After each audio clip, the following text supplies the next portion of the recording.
walang participation ng people dyan pati ito. So, ganitong 25 tons.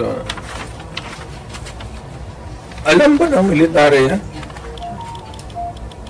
Hindi sabihin nila, kung wala hindi na kami sasali ng laro ninyo. Pero Mayor, parang play safe naman ang military ngayon. Do you think si Browner po ay mag-react nito?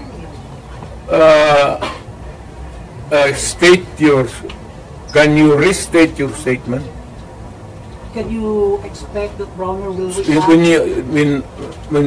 Pag nilabas din ito, your question must also correspondingly appear. Importante yan. So, guard.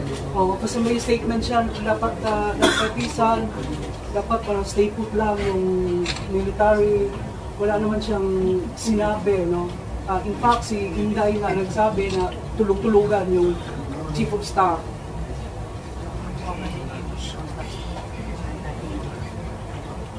Paano daw makakatulog yung AFP Chief of Staff? Bilyon yung nawawala. Matagal na siya natulog. Alam na yung commander-in-chief niya nagdudruga. Noon pa yan, alam na ng lahat. Baka siya lang ang hindi. Ang mga polis. Kaming taga Davao, alam namin si Lagdamio nagdudruga. Kasi kasama namin siya palagi dito sa diyan kay Pedro. Kaya yung SIPO ni mag-usap kami, yung SIPO ni Lagdamio magtulo yan. Hindi niya alam nagtulo yung SIPO niya. Minsan gano'n na lang yan.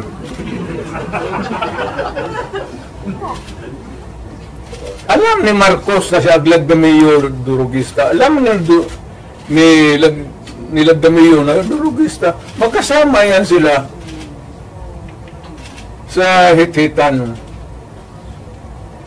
So, another appropriate question would be yung ito with sincerity. Kayo bang mga military pati police, would you still continue to support a drug addict? Alam ninyo kung ano, tanungin mo lang yung Presidential Security Command. Puro military man yan.